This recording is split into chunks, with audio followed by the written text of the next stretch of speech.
The views and opinions expressed in this podcast are those of the hosts and guests and do not necessarily reflect the official policy or position of the podcast platform, its affiliates, or even the hosts. The information provided is for general informational purposes only and should not be taken as legal, financial, or professional advice. The host and guests are not liable for any errors of omission in the content, nor for any losses, injuries, or damages arising from the use of the information provided. Listeners are encouraged to seek professional advice relevant to their specific circumstances.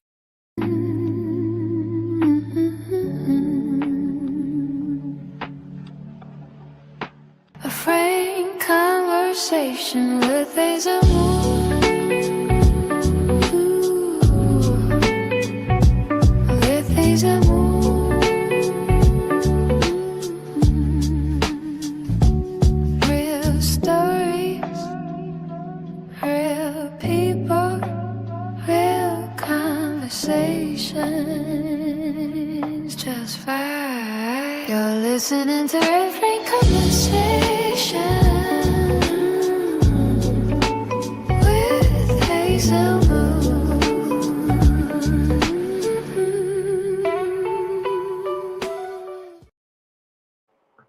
Are we live? What's good, great people? I am Ezel Moon, and I have a special guest in the building today. Tonight's guest is a man who proves that you don't have to fit inside anyone else's box. He's the lead vocalist of the rising rock band Chainsing, a dynamic performer who commands attention every time he stands on a stage, and he's also a proud member of the Omega Psi Phi Fraternity Incorporated. Whether through music, leadership, or personal growth, he's built a reputation for authenticity, passion, and refusing to be defined by limitations. Tonight, we're talking about the journey, the sacrifices, the music, the fraternity, and what it means to stay true to yourself in a world that constantly tries to tell you who you're supposed to be. Please help me welcome Sean Sterling. How are we doing? How are you doing? What's going on, dog? How you feeling? I feel good. You know, it's an amazing day. I'm blessed and highly favored. I'm just, happy to be here. Happy to be able to talk. Yes, sir. Yes, sir. Yes, sir. What is on you? Before we even get into like my questions that I have for you, I want to ask you this real quick. If in fact, let's say you went out, you played the lottery, and you hit for $47,532,248.96, right? That's what, after taxes and everything done been pulled out. What is the very first thing that you're doing? The first thing I'm doing? Mm-hmm.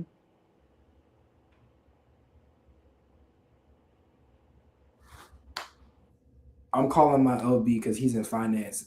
Because the reality is, I know there's something you're supposed to do. Like, you're supposed to see some financial advisor to make sure you don't lose all that money.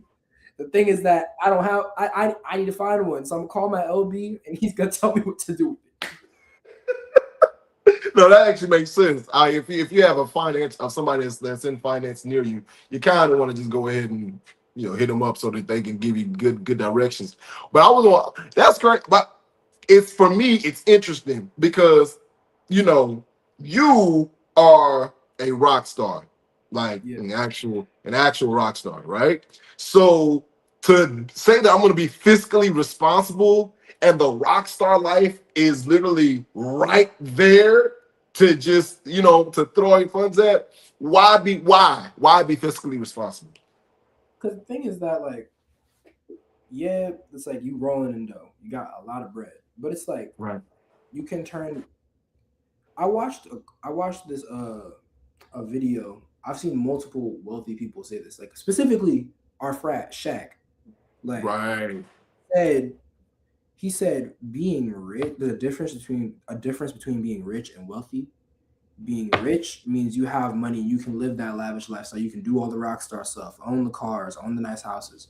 But being wealthy means not only will your kids get to see that wealth, not only will your grandkids be able to see that wealth, but your great grandkids can be living off the bread that you made.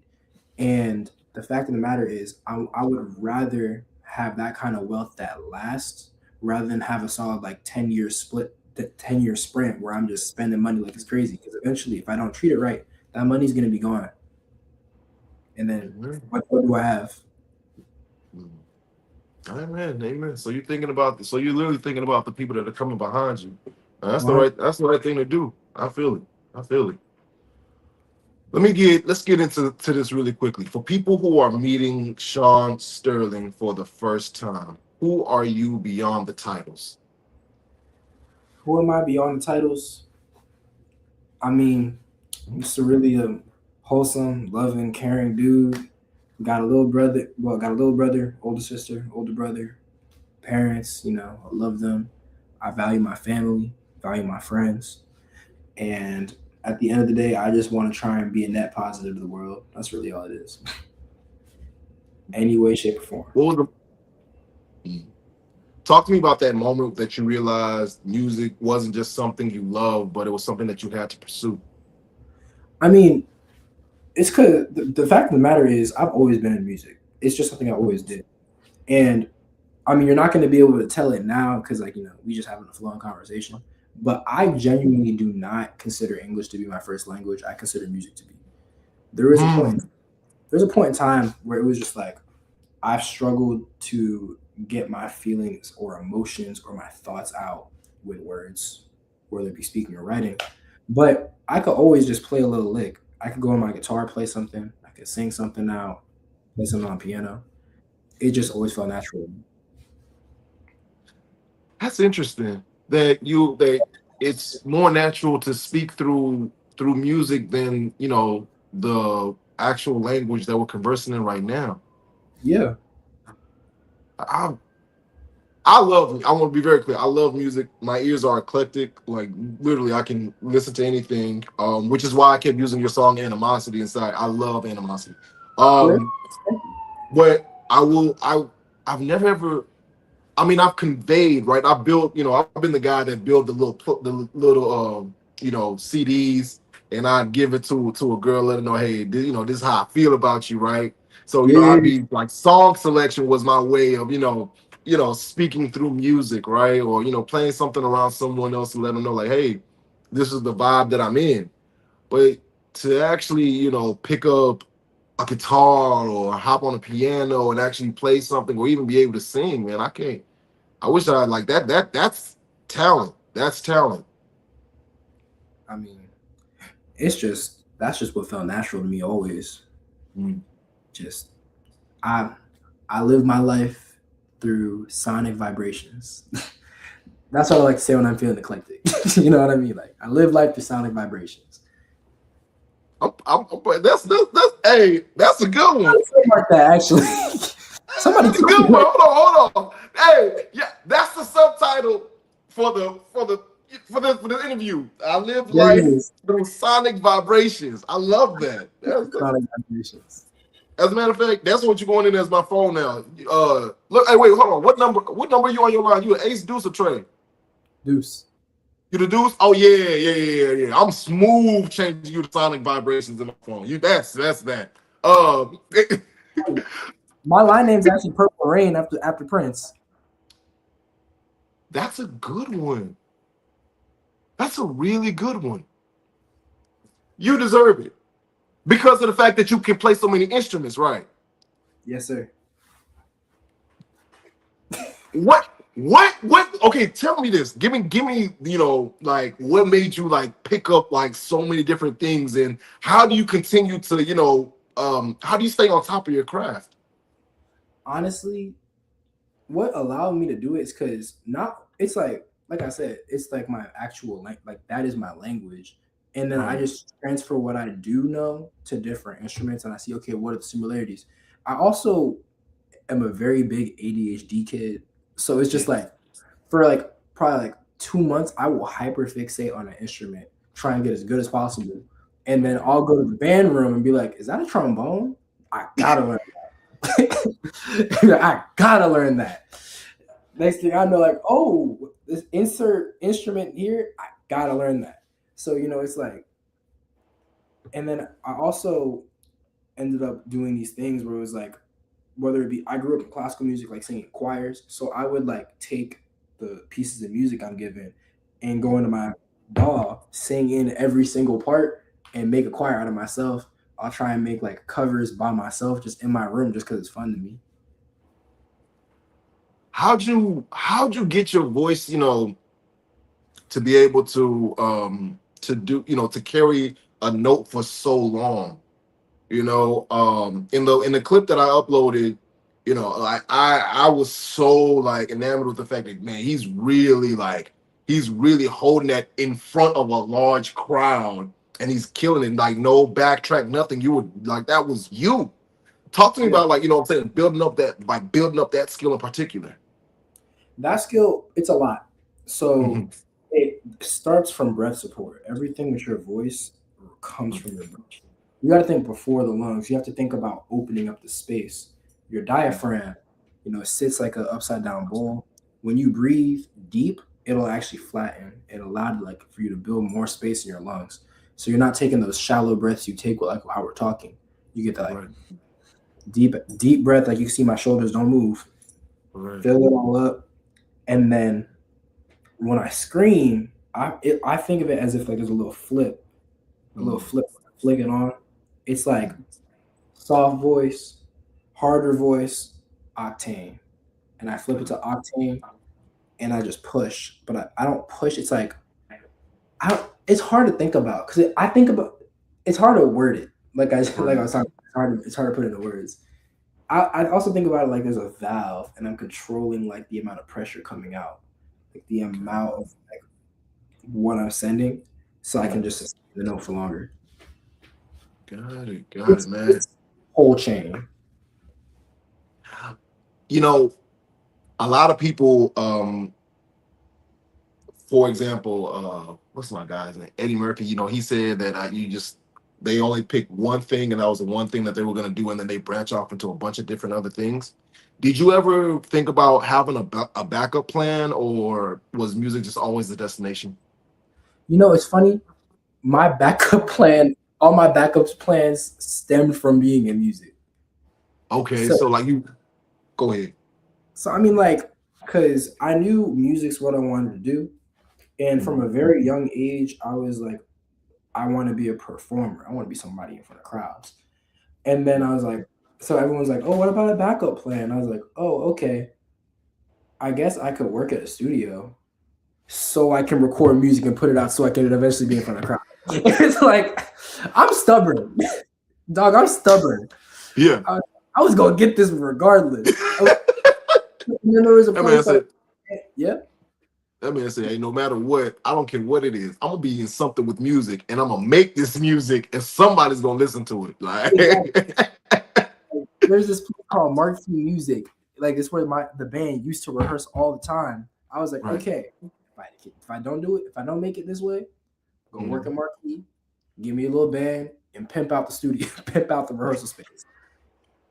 Hey man, you gotta get it. You gotta get it, dog. Ingenuity, Q. Ingenuity. I Re- know where it really quickly, um, the formation of Chained Saint, Mhm. right? Give me give me that process. I mean, I know, from research, I saw that you guys have known each other for forever, right? Um, Talk to me about, who was the person that suggested, like, let's bring this together. So the formation of Chain Saint, Mhm. it's interesting because we've all known each other for a long time. I met Ethan in School of Rock when I was in the seventh or eighth grade. Right. That's one of my best friends of like coming on 8 years, you know. And then I met Cam through I met Sevi through School of Rock, and I met Cam through the band. Because the funny thing, I'm not gonna say too much because we actually have like a documentary little thing that we've been working on ever since we started our first album.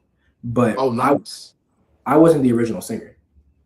I Mm. then at some point because the original singer, had to we had to he was not in the equation for reasons. And Ethan, the guitarist, like I said, one of my best friends, like 7 years. It's funny because we were in a period where we wasn't really talking for like a year, and it wasn't even on anything bad. It's just sometimes friends just drift out of contact. So it happens. But one random day, I forgot who hit up the other one. I think I hit him up just on some random stuff. It's like, "How you doing, man?" He's like, "I'm good," and then he was like, random. He's like, "Oh, by the way, like." bro's not in the band anymore. You want to come finish our album with us? And this is like before the band had like taken off at all. I was like, you know what? Why not? Reunite with my friend. Got in the studio, and all of a sudden, we just started. It just started working. That's lovely. That's nice. That's nice.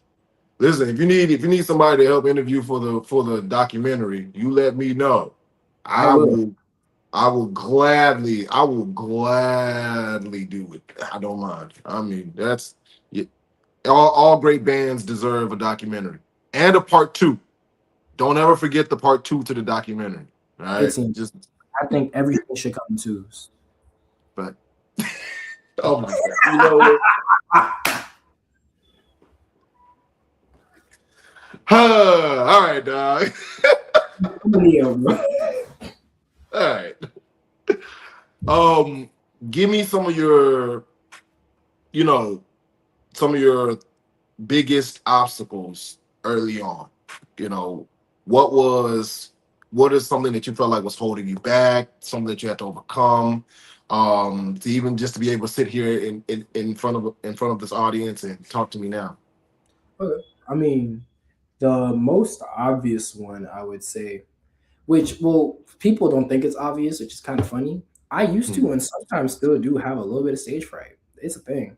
Stage fright is real, because the thing is that you talked about me being a dynamic performer, but that stems from vulnerability.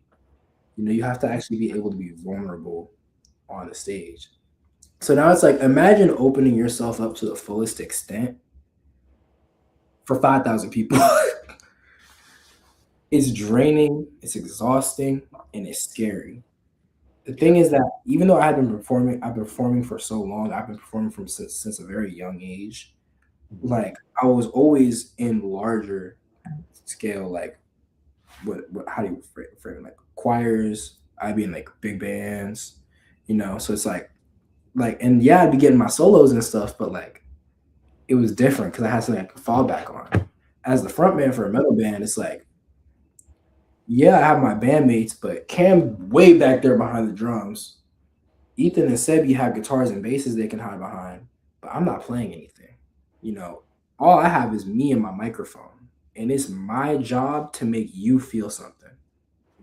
So it's like you really you have to be about it, and you just have to like allow the audience to like really feel you at your soul.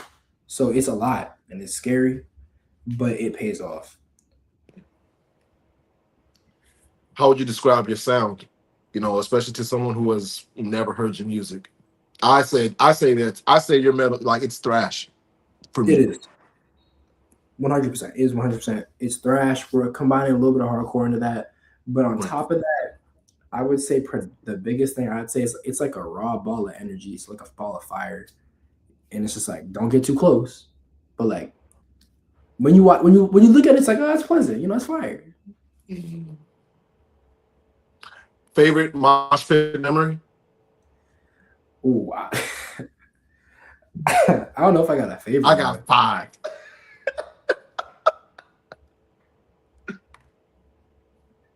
I mean, favorite mosh pit is one where I'm not. It's not the ones where you throwing hands. You just like Right. vibing. I Five. have been in a few where they're throwing hands, and I was just like, you know what? I'm gonna take myself out of this. It's like, look, it's cool in the moment. It's amazing in the moment, but you Right. leave, man. Yeah.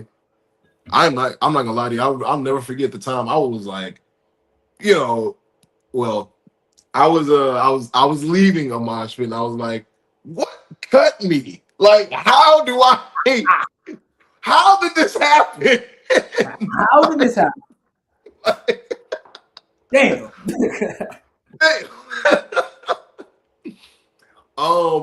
Can you give me a song that best represents, who the band is right now?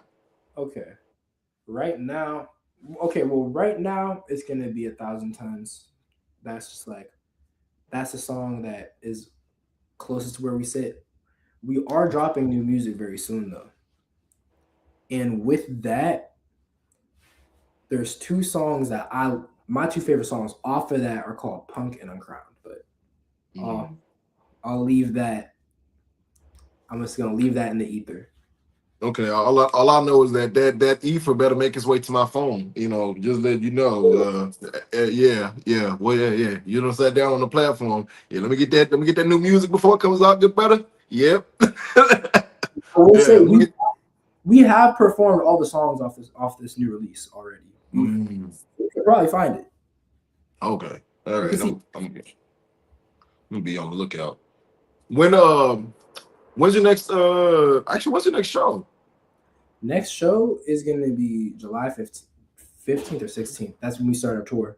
We're touring Europe this summer. We're opening up to the opening up for Slaughter to Prevail. My fault. Nice. All right, so I gotta get to Europe. Copy. Okay, got it. My birthday is July 22nd, so oddly enough, like, all right, I'll figure out a way. But I gotta support. Let me ask you this: what's the craziest thing that has happened during a live performance? Okay, I'll go with this story since it's during a live one, but I'll give you another one that was during a sound check. So playing at the Whiskey Go-Go, I'm looking on stage. One of the things that's easy since it's a smaller stage and people are actually right in front of me. It's very intimate. I put my foot on the monitor and I'm just like looking down at them, right? And this nice young lady reaches her hand up to me. And I'm like, one of the best parts about being on stage is like you can genuinely make somebody's day by pointing at them. So I'm like, I'll take her hand. Cool. I'm singing. We're singing together. Cool. I try to let go and she's not letting go. So I have to just like I did it with a calm little like, okay, now walk away. I come back, put my foot on the monitor again, just because I interact with the other side of the stage. I come back, I'm looking up. She's like making eye contact with me. I'm like, okay. So I just look up. I look somewhere else. I start to feel something like poking my toe, and I look down, or she's like grabbing my foot. And she starts like stroking my leg. And at that point, I'm like, what the fuck? What the fuck? At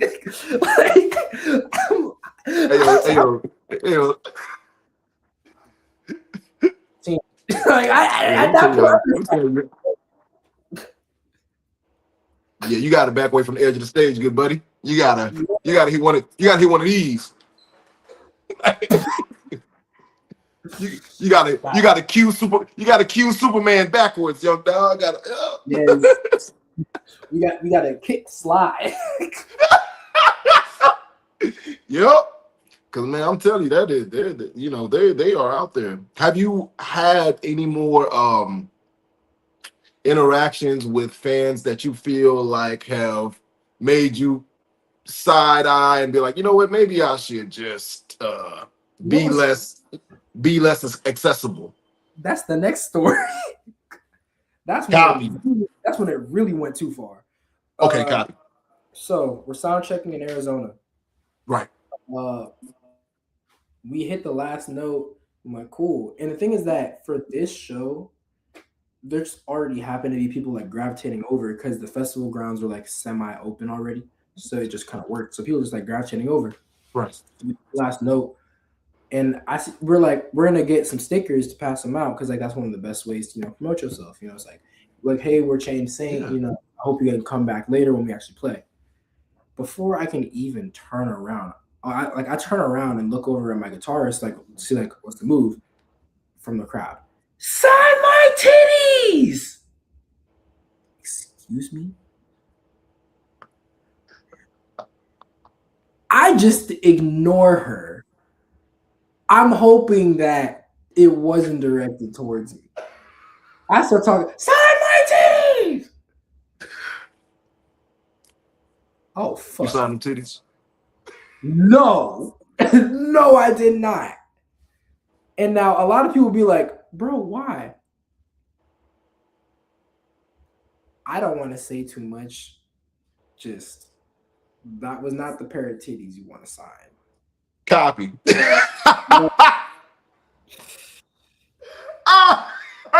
not to mention. So, but what I did do, I was fine to meet in the middle. Right. So I went down. I got off the stage. Mind you, this is a big festival stage. So it took me like a solid 5 minutes to get down there because I had to run around, go to security, get to the front. I run down there and I say, I'm not signing your boobs, but I will sign your bra. And she's like, okay, take her bra, whatever. Give it to me. I'm seeing this is a black bra. I have a black Sharpie. I'm pressing hard as fuck. I'm really trying to get this shit to show. And she says to me, that's like a black Sharpie not gonna work. It's okay. You can sign the real thing. Boom. Bro, I'm not gonna lie. I damn near had a heart attack. I was 18 at the time too, so there was no saving my ass. I tried to be like, I think I might be a little too young for this. Freak ass cameraman. Nah, you 18, bro. It's okay. Why the fuck you had to say that? Like, I would have left. I would have. I almost did. I am not gonna lie to you. Oh, I just want to let you know, dog, I got a comment saying that, hey, I hope he knows he's gonna be the reason why it's gonna be a lot of people wearing camouflage and gold boots in the crowds of his show. That's funny. It's so fun. It's funny because I was scared when I went on stage. I was so happy because I was fresh off, bald head. I'd be out. And I'm about to go on stage. I'm like, damn, I hope there's not anybody in this crowd who doesn't know about the fraternity that runs around being like, I'm doing the Sean Sterling. Yeah. It's the Sean Sterling, y'all. It's the Sean Sterling. Because then my chapter would be like, somebody just came up to me and said I'm doing the Sean Sterling and threw up the hooks, right? I'm like, oh shit. Yeah, man. It's a lot of famous bros that literally, if I'm doing the Michael Jordan, I'm doing the you are literally one of one. Like now you're him. You are him. You're him, dog. You're him. All right, we got to take a quick commercial break and we'll be right back with the Sean Sterling doing the Sean Sterling. You ready, dog? In 3, 2, 1, commercial. WSAN Radio, the soul of America and beyond.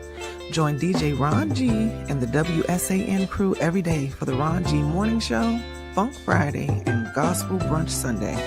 From local heroes to national guests, WSAN Radio connects you to the pulse of our community. One song, one story, one soul at a time. WSAN Radio, where music, motivation, and movement come together. Streaming live, follow us on Facebook, YouTube, and WSANradio.com.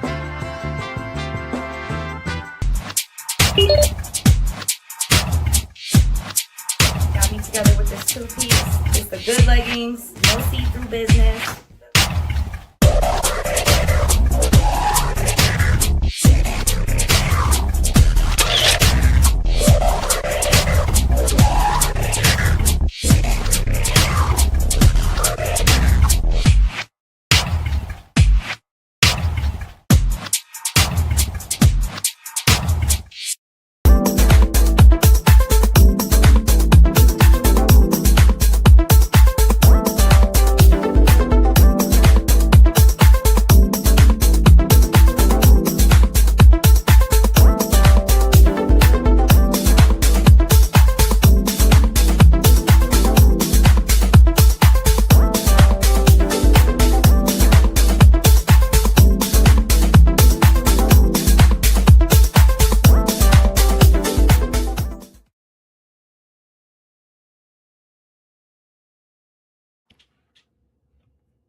We are back. Big shout out to all of our sponsors. If you guys need to run a commercial right here on this network, please make sure you reach out to the United Front Network. How you feeling, Q? I'm feeling good. That's good. That's good. That's good. I want to get into, your thought process on certain things. What do you feel like separates a good performer from a great frontman?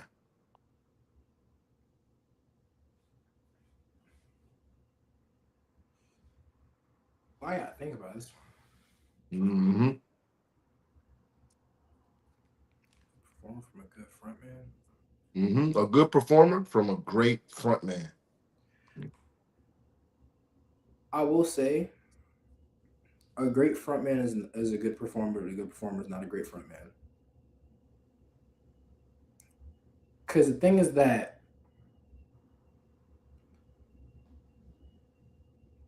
I would say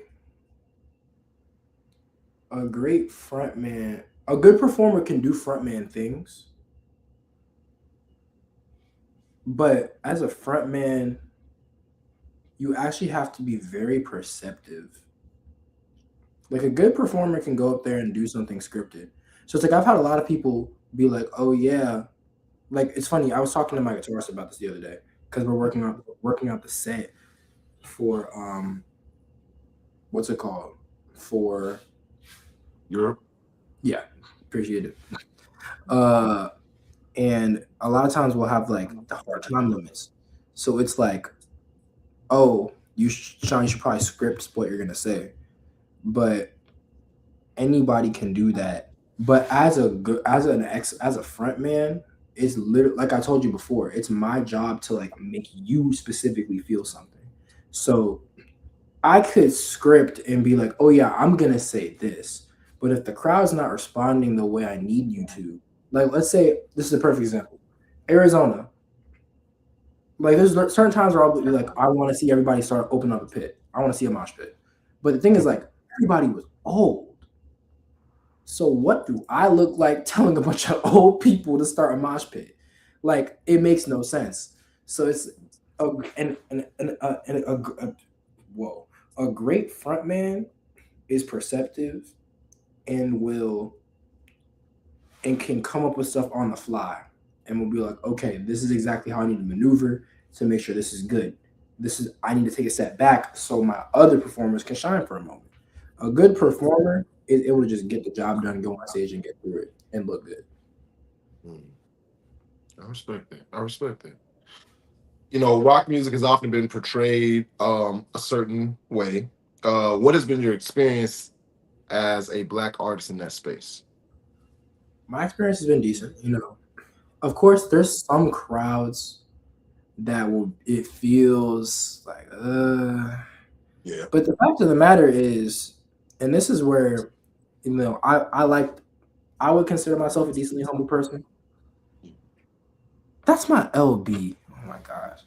What's it called? I would consider myself a pretty humble person, but to be honest, it's situations like those where you genuinely have to stop being humble and be like, Yes. okay, I understand that you might not like me being here performing for you, but you still watching it though.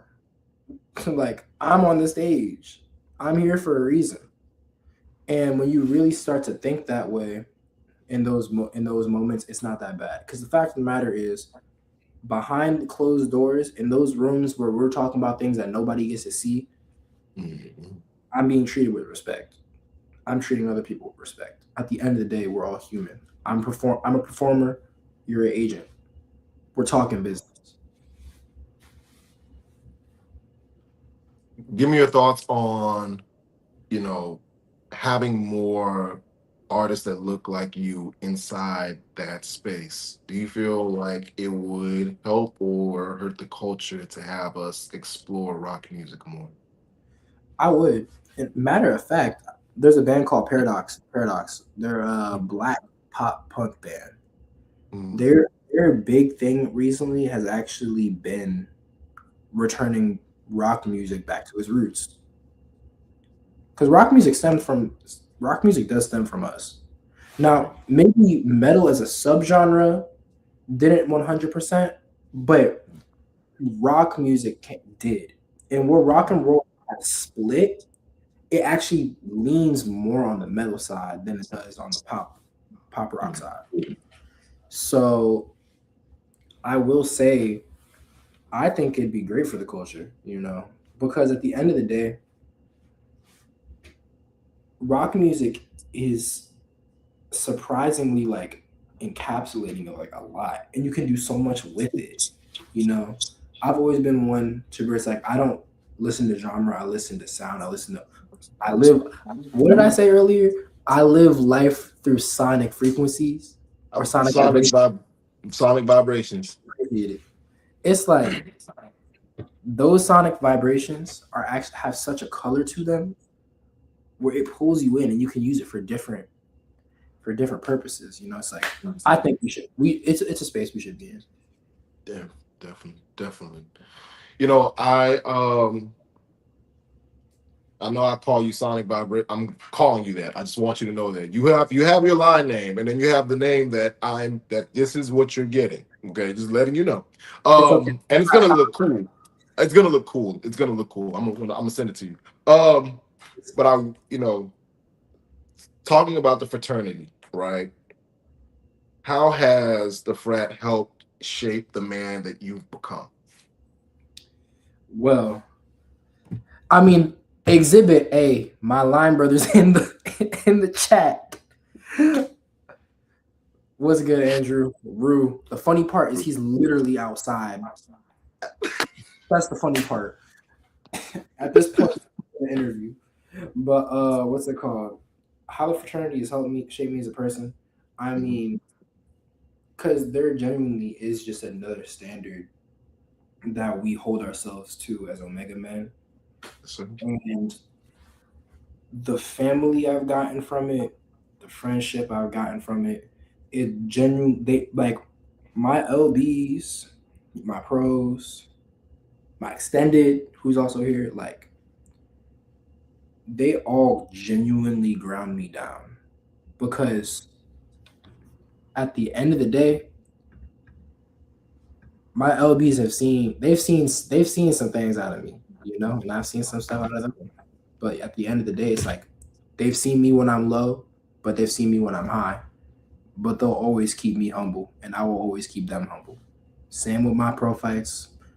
Same with, like we were just talking now, the fact that we were able to have such an amazing conversation before we were able to go live simply on bruh stuff. Yeah.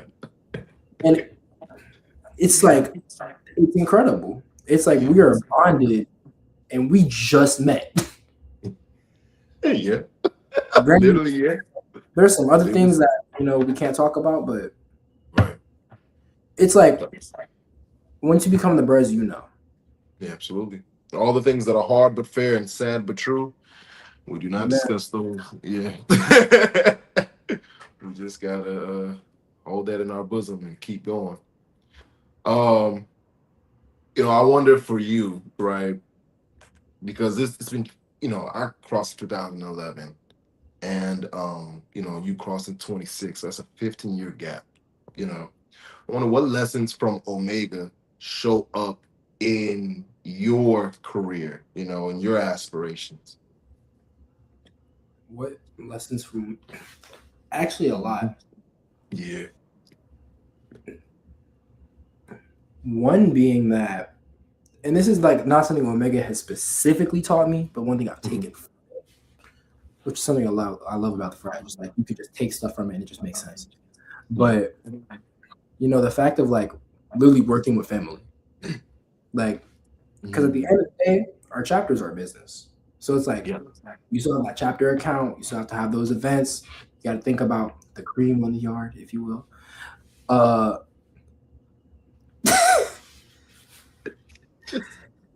Keep going. I'm listening. Keep going. It's like at the end of the day, I'm running a business with my family, and Change Saint is the same way. It's very much family oriented, but you have to be able to understand, like, you my brother right now versus you my business partner right now. Yes. Like, we're talking business, now we talking brotherly. Yeah. I want to give you a couple quick ones, all right? Yeah, of course. All right. Step show in front of 10,000 people or concert in front of 500. Step show in front of 10 or concert in front of 500. Yep. Did I choreograph the step show? Ooh, you know what? I'm not throwing no caveats. It's up to you. Man, I mean, the safe option would be concert in front of 500 because I know for a fact I'm able to actually touch everybody in that crowd. However, if I was choreographing, then I would say the step show. Okay. Favorite artist of all time? Damn. At the moment, I'm going Kendrick Lamar. Oh, interesting. Okay. All right. Favorite album? By Kendrick? Ooh. Nah, just in general. Oh, just in general? Damn.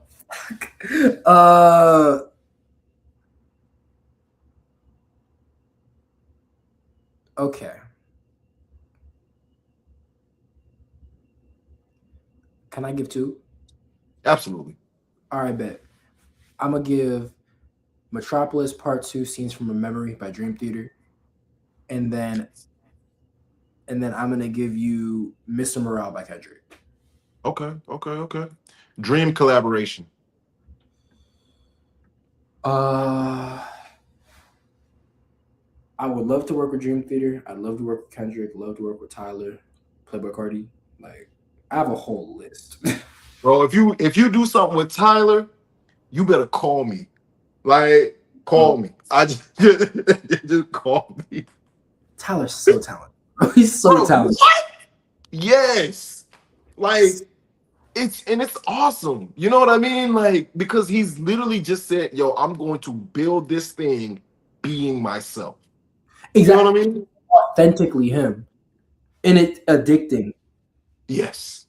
Yeah. Literally that. All the things that they said that he couldn't do, or they said they shorted him on, he said, all right, watch this. Rapping, like making beats, scoring entire movies and shit. Like, bro, come on. Like, it's different. Like they said, oh, you can't make a pop song. Okay, boom, here's Earthquake.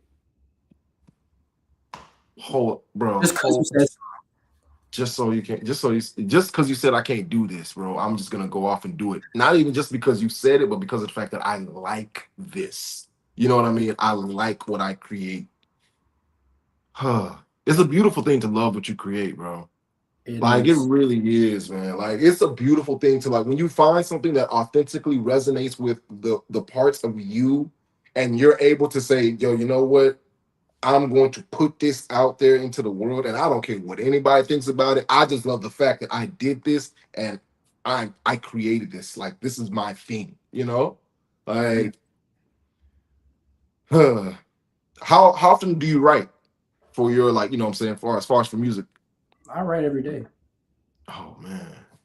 It's just like every day is a little song. Something, because the reality is, like, I'm really constantly writing technically. Because, like I said, I communicate in music, so it's almost like I'm translating right now. Got it. I'm getting notes, and then I'm translating to you. Yeah. What's one thing that everybody gets wrong about you? Oh, this just got deep.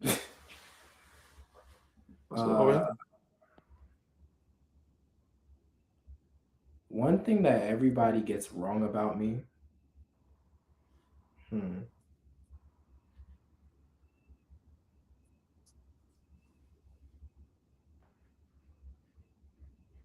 That I don't overthink.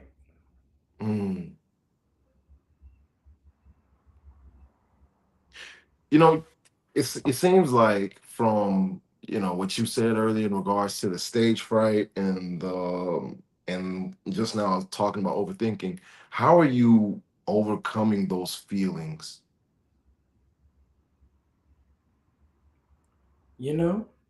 Well, it helps. I mean, watching myself progress in my career definitely helps. It always does. But the other aspect is kind of like the time can't even talk. The other aspect would be like when I was talking about going in front of quote unquote motivated audiences, you know, where I was like, you have to understand like you are here for a reason. Sometimes I have to put that cap on. And then the other aspect is like after I do my warm up, I get myself, eat up so to speak. It's just like it's like I go on stage with like an adrenaline rush and I just like do everything to just ease my mind. And then once I'm on that stage, the thoughts and feelings just go away because I'm in my element. Let me ask you this: what impact do you want Chained Saint to leave on music, and what impact do you want Sean Sterling to leave on the world? The impact I want Chain Saint to leave on music is really just the fact that like anybody could go up and do it if you put in the work and you just believe in yourself enough. Like we're just a bunch of kids with course pranks at the end of the day. We met in a school of rock doing some random like high school, no, it's not even high school, middle school shit. Said, hey, let's make a band and write music. And here we are, you know? Like I want it to really be like anybody could do it because that's how it's most authentic. That's how you don't get the industry plants, the people who are just like planted there. Like if you genuinely want this, do it. And then the impact I want to leave on the world is very similar to that, but also just like it's more so.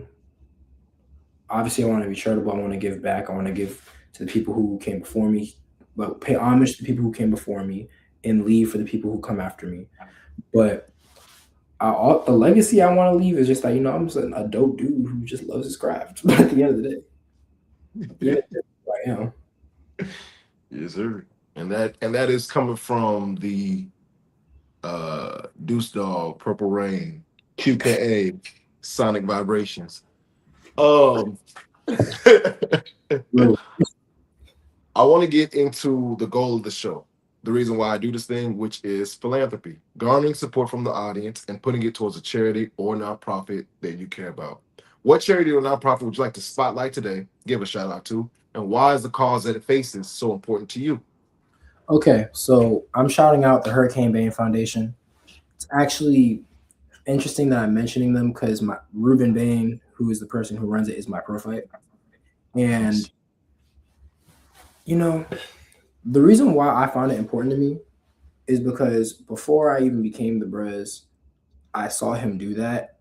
And I always wanted to have a foundation myself called the Sean and Jeremy Foundation. My little brother has autism, and I just watched him, struggle growing up, struggle in social situations, and seeing somebody do that young, like make their own foundation for something they care about so young, genuinely inspired me.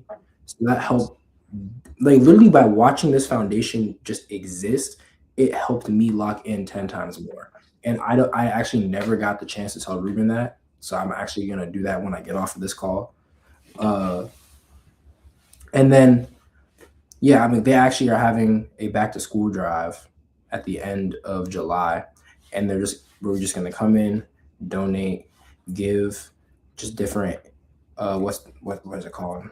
School supplies so that he can give it back out. Like, I do genuinely believe in the foundation, and I genuinely believe in what it can do because it did something for me unintentionally.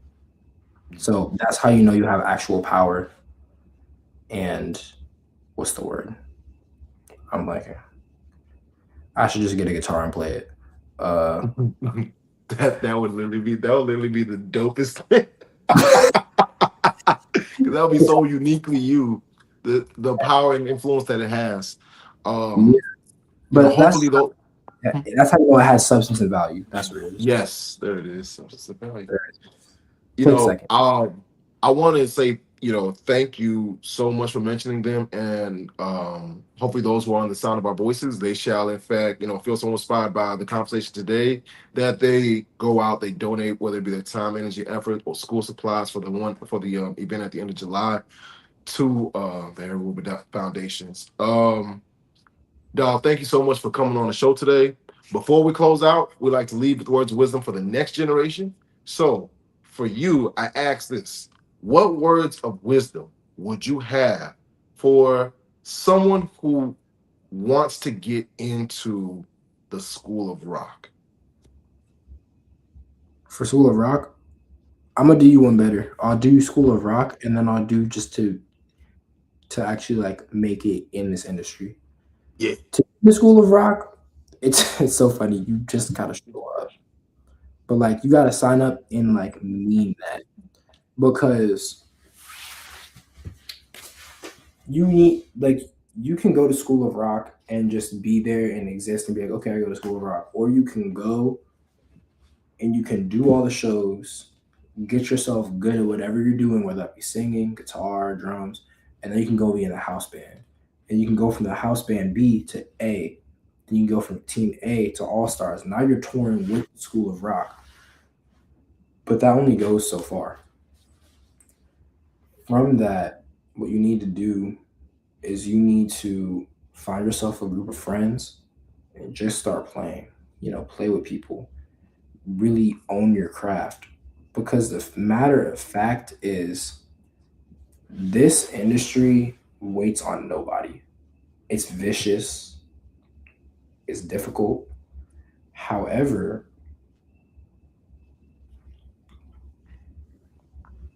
you put in the work, results come.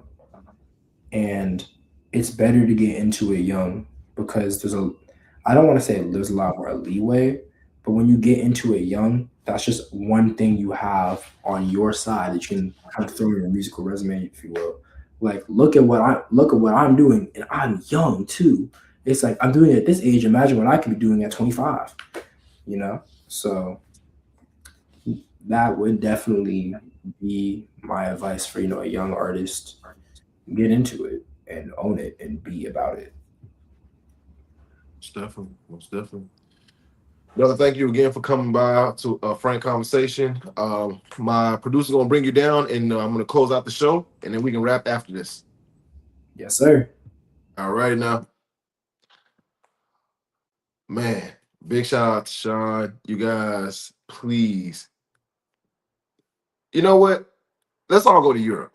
Let's go to Europe. We're gonna go ahead and go to his show. We're gonna have a grand old time, and let's celebrate my birthday in Europe at his show. Let's do that. Let's do that. All right, let's do that. Sean, thank you so much, man, for joining us tonight. Your story is a reminder that people are far more complex, gifted, and capable than the label society places on them. Whether through music, leadership, or the fraternity, you've shown what it looks like to embrace every part of who you are unapologetically, especially as you communicate through music. To everyone watching, if tonight's conversation inspired you, challenged you, or made you think differently, make sure you share this live, follow Sean Sterling and Chain Saint, and continue supporting artists who are creating with purpose. Until next time, please remember the most powerful conversations are often the ones that we're afraid to have. This has been a frank conversation. See you guys next Wednesday at 8:30 p.m. Eastern Standard Time. I'm Izo Moon, and I'm not doing it unless it's fun and it helps people. Peace.